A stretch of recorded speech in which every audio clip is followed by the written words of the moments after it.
बिस्मिल्लाहिर्रहमानिर्रहीम। अस्सलाम वालेकुम friend, welcome to travel to world channel. Friend उम्मीद करते हैं कि आप सब खैरियत से होंगे। फ्रेंड आज का जो हमारा टॉपिक है, जो वीडियो है, मलेशिया के मुतालिक है। मलेशिया ने अपने तमाम बॉर्डर्स जो हैं वो खोल दिए हैं। डिटेल्स वाइज ये मैं पूरी वीडियो जो है वो उसमें आपको स्टेप बाय स्टेप हर एक चीज़ के बारे में बताऊँगा।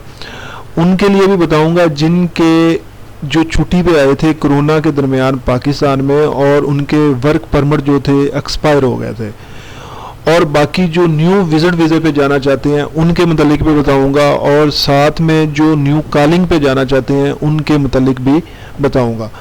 तो स्टेप बाय स्टेप आपको तीनों चीज़ें जो है मैं डिस्कस करूंगा आपके साथ, लेकिन वीडियो को मुकम्मल देखें ताकि आपको हर एक चीज़ की जो है वो आसानी से समझ आ जाए। बाद में आप सवाल जो आप करते हैं पूछते हैं तो वो फिर आपके लिए भी मसला होता है और हमारे लिए भी।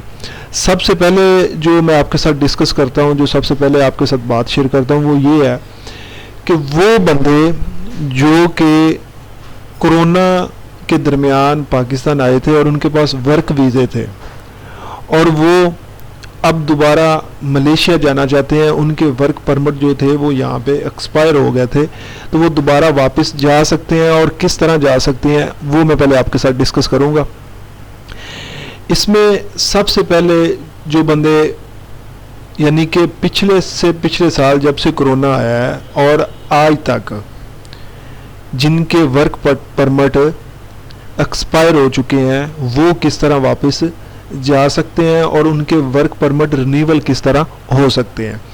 उसके लिए आपको 3 से 4 चीज़ों की ज़रूरत पड़ेगी, वो अपने जहन में रखें। वो कौन कौन सी हैं वो मैं आपके साथ डिस्कस कर देता हूँ।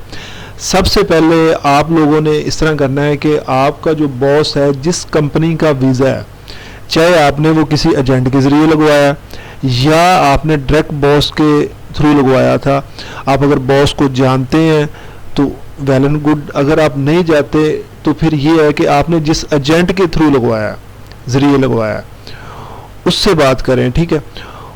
उसमें ये होगा कि आपको अपनी कंपनी का SSM लेटर होता है वो लेना पड़ेगा, ठीक है। साथ में आपको अपने बॉस का IC जो है वो लेना पड़ेगा, उसकी कॉपी लेना पड़ेगी, ठीक है। इसके साथ आपको एक रिटन लेटर जो है अपने बॉस से लेना पड़ेगा, जिसमें वो ये लिखेगा कि जी बिल्कुल ये हमारा वर्कर था और कोरोना के दरमियान ये वापस गया और उसके बाद लॉकडाउन लग गया तो अब ये वहीं पे रह गया, तो अभी हमें जो है इसकी ज़रूरत है, तो हम इसको वापस बुलाना चाहते हैं। ये 3 चीज़ें इसके साथ आपने अपना पासपोर्ट लेना है, लेके ये आपने जो गवर्नमेंट ऑफ मलेशिया यानी कि फॉरेन मिनिस्टर जो मलेशिया की एम्बेसी पाकिस्तान में मौजूद है, उनके पास आप लोगों उनके पेज के ऊपर एक लिस्ट होगी जिसमें ड्रॉप बॉक्स के नाम से, जिसमें उनके पास रजिस्टर्ड शुदा यानी कि जो कि ट्रैवल एजेंसियां जो फॉरेन ऑफिस में रजिस्टर्ड हैं मलेशिया की, ठीक है, वो उनके पास एक लिस्ट है। वो आप नेट से भी बाकायदा तौर पे निकाल सकते हैं, वो मैं यहाँ से आपको निकाल के दिखाऊंगा। अभी बड़ा आसान सा तरीका है। आपने ये 4 चीज़ें लेके उनके पास जाना है, उसमें से किसी एक रजिस्टर्ड ट्रैवल एजेंसी के पास, ठीक है, और उनको कहना है कि हमें विजिट वीज़ा लेके दें। विजिट वीज़ा जब आप ये 4 चीज़ें देंगे तो वो आपसे विजिट वीज़े की फ़ीस लेंगे, जितनी भी लें, 10,000 लें, 15,000 लें, 20 लें, जो भी फीस होगी वो आपसे लेंगे, आपको वो विज़िट वीज़ा लगवा के दे देंगे और आपको विज़िट वीज़ा मिल जाएगा।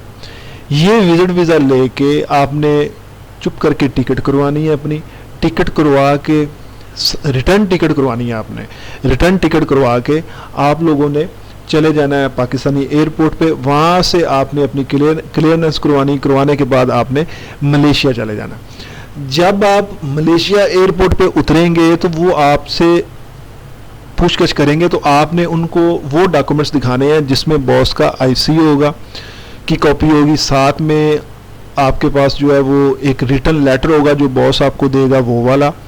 इसके साथ जो है वो आपने जो क्या कहते हैं वो दूसरी चीज़ होगी आपके पास, वो ये होगी कि आपने अपना वीज़ा दिखाना है, ठीक है, और कंपनी का जो नाम होगा वो आपसे पूछेंगे। पूछने के बाद आपको एयरपोर्ट से क्लियरेंस मिल जाएगी। अब 1 महीने का आपके पास टाइम होगा, 1 महीने में आप अपने बॉस के पास जाएं, वो आपको परमिट रिन्यूअल करवा के देगा, ठीक है। परमिट रिन्यूअल करवा के आप वहाँ पे, आपका परमिट रिन्यूअल हो जाएगा और वहाँ पे अपना काम स्टार्ट कर सकते हैं। ये तो वो लोग हैं जिनके वर्क परमिट एक्सपायर हो गए थे कोरोना के दरमियान, ठीक है, उनके लिए ये डिटेल से मैंने आपको बता दिया। अब दूसरी चीज़ आ जाती है कि आपने वो रजिस्टर्ड शुदा जो कंपनीज हैं वो कैसे ढूंढनी है। उसके लिए ये है कि अगर आप फॉरेन ऑफिस जो मलेशिया है उसकी वेबसाइट पे जाएं, high commission of Malaysia Islamabad, इसकी वेबसाइट पे जाएं तो यहाँ पे आपको ऊपर से जो है ना ये 3 से 4 ऑप्शन नज़र आएंगे, जिसमें एक होम है, एक वीज़ा रिक्वायरमेंट्स है, असिस्टेंट रजिस्ट्री है, फ़ोटो गैलरी है। तो यहाँ पे वीज़ा रिक्वायरमेंट्स जो है इसके ऊपर आपने क्लिक, जब ऊपर माउस लेके जाएंगे तो फॉर मलेशियन फॉर फॉरनर्स पे आप जब क्लिक करेंगे तो आपके सामने ये पेज ओपन हो जाएगा। इसमें वीज़ा के मुतालिक, जो विजिट वीज़ा के मुतालिक इन्फॉर्मेशन दी हुई है। आप इसी तरह नीचे आए, फुल जब नीचे आएंगे तो आपके सामने ये वो ड्रॉप बॉक्स मलेशिया की रजिस्टर्ड शुदा जो अपना क्या कहते हैं ट्रैवल एजेंसीज हैं उनकी डिटेल है। ये सारों की यहाँ पे डिटेल और उनके नंबर लिखे हुए हैं। इस्लामाबाद में भी है, लाहौर में भी है, कोयटा में भी है, पेशावर में भी है, यानी कि तकरीबन जो बड़े बड़े सिटीज़ हैं उनमें ये शामिल है। यहाँ से आपको जो नज़दीक पड़ता है उससे रब्ता कर लें, रब्ता करके उसके पास चले जाएं और उसको अपने डॉक्यूमेंट्स दे दें, ये आपको वीज़ा लगवा के दे देंगे। ये लिस्ट अगर आपको फिर भी ना मिले तो आप हमारे साथ रब्ता कर सकते हैं, हम लोग आपको ये लिस्ट जो है वो सेंड कर देंगे, ठीक है। ये तो वो बंदे हो गए जिनके वर्क परमिट एक्सपायर हो गए थे। अब बात कर लेते हैं विजिट वीज़ा वालों की, जिन्होंने विजिट वीज़ा पे जाना है। विजिट वीज़ा पे जिन्होंने जाना है उनके लिए ये है कि आपने सबसे पहले ये काम करना है कि आपने अपना वीज़ा अप्लाई करना है, अपना विजिट वीज़ा अप्लाई करें, आपको विजिट वीज़ा मिल जाएगा। क्योंकि नॉर्मल अब जो बॉर्डर है वो खुल गए और सारी एयरलाइंस जो हैं वो मलेशिया के लिए जो है वो जा रही हैं। इसमें मलिंडो भी शामिल है, श्रीलंकन एयरलाइन भी शामिल है, ठीक है, PIA की भी शामिल है, दूसरी भी एयरलाइन जो है वो सारी शामिल है जो कि मलिंडो के लिए मलेशिया के लिए जा रही हैं। अब इसमें आपने क्या करना है कि वीज़ा लेना है और कोशिश करें अगर आपने विजिट वीज़ा लेना है वो भी इन्हीं से लें। ये वो बंदे हैं जो रजिस्टर्ड शुदा हैं और ये आपके साथ फ्रॉड नहीं करेंगे, ठीक है। ये तकरीबन सारे फ्रॉड नहीं करेंगे क्योंकि ये जो एम्बेसी है मलेशिया की, वो उनके पास ये रजिस्टर्ड शुदा हैं, ठीक है ना। तो इनमें से किसी एक के साथ रब्ता करें और इनसे विजिट वीज़ा ले लें। आपने विजिट वीज़ा लेना है, विजिट वीज़ा लेने के बाद आपने अपनी होटल बुकिंग करवानी है। होटल बुकिंग करवाने के बाद आपने जो है वो क्या कहते हैं वो अपनी टिकट, रिटर्न टिकट वो ले लेनी है, ठीक है। उसके बाद आपके पास 3000 रिंगट, यानी कि कम से कम आपके पास 3000 रिंगट शो मनी के तौर पे होना चाहिए। अगर इससे ज़्यादा है तो बहुत ही बेस्ट है, ठीक है। आपके पास 3000 रिंगट होने चाहिए या आपके पास कोई $2000 होना चाहिए, ठीक है। ये लेनी है। साथ में आपने अपना जो है वो PCR टेस्ट करवाना है। टेस्ट करवाने के बाद जो है आपको कोई करांटीना नहीं की ज़रूरत नहीं, कोई किस्म की ज़रूरत नहीं, क्योंकि मलेशिया ने सारियां पाबंदियां जो लगी हुई थी वो ख़त्म कर दी हैं। ये लेने के बाद आपने एयरपोर्ट पे चले जाना। एयरपोर्ट से आप मलेशिया के लिए फ़्लाई करें। फ़्लाई जब करेंगे, जब मलेशिया एयरपोर्ट पे उतरेंगे तो वहाँ पे इमिग्रेशन आपको बुलाएगी। बुलाने के बाद आपको अपने पास बिठाएगी और आपसे चंद सवाल करेंगे। सवाल जो होते हैं इंतहाई आसान तरीन होते हैं, इंतहाई इंग्लिश में पूछे जाते हैं, ये नहीं कि मलाई ज़बान में पूछे जाते हैं जो आपको समझ ना आए, इंग्लिश में पूछे जाते हैं। उसमें ये सवाल किए जाते हैं कि आप मलेशिया में कहाँ कहाँ घूमने फिरने के लिए आए हैं। तो वो उनको बताएं कि हम कोलालमपुर घूमेंगे, फिर उसके बाद लंकावी चले जाएंगे, लंकावी से वापस कोलालमपुर आ जाएंगे, कोलालमपुर से वापस अपने मुल्क पाकिस्तान या इंडिया या बांग्लादेश के लिए चले जाएंगे। उसके बाद वो आपसे पूछेगा कि आपने रहना कहाँ पे है। अगर किसी दोस्त के पास रहना है तो उसका मुकम्मल एड्रेस, ये वो सारी चीज़ें दें। अगर आपने होटल बुकिंग करवाई हुई है तो वो निकालें और उनको होटल बुकिंग दिखा दें। होटल बुकिंग दिखाने के बाद वो आपसे पूछेंगे रिटर्न टिकट है, आप उनको अपनी रिटर्न टिकट दिखा दें। रिटर्न टिकट दिखाने के बाद वो आपसे ये चीज़, अगला जो सवाल होगा वो ये होगा कि शो मनी, आपके पास पैसे कितने हैं, आपने घूमने फिरने आना है, मलेशिया में कितना इन्वेस्ट करने आ रहे हैं। तो उसमें ये है कि आपने जो अमाउंट आपके पास है वो आपने उनको दिखा देनी है। आपके पास 3000 रिंगट है, आपके पास $2000 है या $3000 है, वो आपने उनको दिखा देनी है। दिखाने के बाद वो स्टैंप लगाएंगे आपके पासपोर्ट के ऊपर और आपको कहेंगे जाओ। कोई क्वारंटीना नहीं, कोई किसी किस्म का मसला नहीं, कोई कुछ नहीं, जाएं आप और घूमें फिरें। अब वहाँ से आपने जितने दिन का स्टे करना है वहाँ पे 15 दिन का 20 दिन का वो स्टे करने के बाद आप वापस अपने मुल्क आ जाए। अगर तो जैन मैन आपने घूमने फिरने के लिए जाना है, सैर सपाटे के लिए जाना है।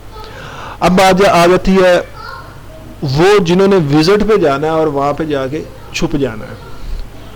अब एक चीज़ का आपने ख़ास तौर पे ख्याल रखना है कि मलेशिया में अब वो छुपने वाले जो सीन है वो ख़त्म हो गए हैं। आप अगर विजिट वीज़ा लेते हो, टिकट करवाते हो, रिटर्न टिकट आपका कमो बेश जो है वो तकरीबन 1.5 लाख रुपए तो खर्चा आ जाएगा विजिट के लिए। तो आप किसी से कर्ज ले लो यार, कर्ज लेके आप कॉलिंग पे चले जो वर्क वीज़े पे, पक्के वीज़े पे जाओ। आप वो कर्ज जो है वो इंशाल्लाह 2 माह में उतार लोगे। 1.5-2 लाख का जो कर्ज है वहाँ पे रह के मलेशिया में कमा के आप उतार लोगे। वीज़ा हर साल रिन्यूअल करवाते रहो, आपके लिए परेशानी कोई नहीं। तो इसलिए आप क्या करें कि आप पहली बात तो ये है कि विजिट वीज़े पे जाके वहाँ पे काम करने का सोचें ही ना, क्योंकि वहाँ पे अगर आप फंस गए ना तो आपके लिए बड़ा मसला बन जाएगा।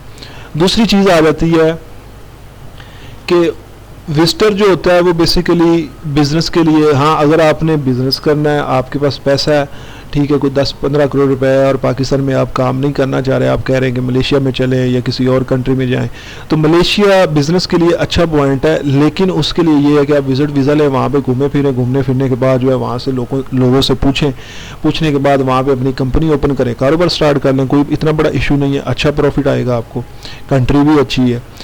ये है। अब आ जाती है बात कॉलिंग वालों की। मलेशिया गवर्नमेंट की तरफ से अभी तक ये अनाउंसमेंट नहीं हुई कि हम लोग जो है वो न्यू कॉलिंग भी दे रहे हैं। लेकिन आपकी सोच होगी कि मलेशिया को कितनी बड़ी तादाद में जो है वो वर्कर की ज़रूरत है, जो जिसमें पाकिस्तानी शामिल हैं, इंडियंस शामिल हैं, बांग्लादेशी शामिल हैं। बहुत ज़्यादा तादाद में वर्कर की ज़रूरत है और इसमें ख़ास तौर पे मैन्युफैक्चरिंग, ठीक है, उसके बाद टूरिज़म, ठीक है, विजिटर, ठीक है, इसी तरह कंस्ट्रक्शन कंपनीज़। तो ये वो सारी इनको बहुत ज़्यादा ज़रूरत है क्योंकि लेबर की बहुत ज़्यादा शॉर्टेज हो चुकी है। तो इसमें काफ़ी ज़्यादा तादाद में जो कंपनीज़ के ऑनर हैं उन्होंने इमिग्रेशन को एप्लीकेशन दे रखी हुई है। उसमें उन्होंने बाकायदा तौर पर कहा हुआ है कि हमें 1000 बंदा चाहिए, 2000 बंदा चाहिए, 500 चाहिए, 200 चाहिए। तो वो कॉलिंग वीज़े बड़ी तादाद में निकलेंगे। ठीक है, आप लोग जो है वो कॉलिंग वीज़े पे जाएं। हमारे पास कुछ बंदे इस तरह के अवेलेबल हैं जो अच्छे हैं, यानी कि फ्रॉड करने वाले नहीं हैं और आपको वर्किंग वीज़ा लेके दे सकते हैं। लेकिन अगर आप ये बातें करें डन बेस, जो डन बेस वाला सीन होता है वो कुछ इस तरह का होता है कि मिसाल के तौर पे आपको वीज़ा मिल रहा है, आप पैसे दे रहे हो 1 लाख का, तो वो ये होता है कि आप उनसे बात करते हैं डन बेस पे, तो फिर वो क्या करते हैं कि आपका जो एक बंदा होता है वो अपने पास बैठा लेते हैं। ठीक है, जब आप मलेशिया पहुंच जाते हो तो वो कहते हैं 2 लाख दे दो, 1 लाख के साथ 1 लाख ऐड हो जाता है। डन बेस वाले जो सीन होते हैं ना, ये सारे फ्रॉड, ये वो चीज़ें होती हैं। तो कोशिश करें कि आप डन बेस पे ना जाएं, किसी से काम ना करवाएं। तो बाकी आप प्रॉपर जो है वो मलेशिया के लिए आप ट्रैवल कर सकते हैं, किसी किस्म की कोई रोक टोक नहीं है, किसी किस्म की कोई पाबंदी नहीं है। बड़ी आसानी से सारी शर्तें, यानी कि जिस तरह कोरोना से पहले सिस्टम था उसी तरह आप मलेशिया के लिए आप ट्रैवल कर सकते हैं। उम्मीद है आज की वीडियो आपको पसंद आई होगी। आपके साथ फिर मुलाकात होगी एक नई वीडियो में, एक नई इन्फॉर्मेशन के साथ। हमें इजाज़त दें। अल्लाह हाफिज़। अस्सलाम वालेकुम।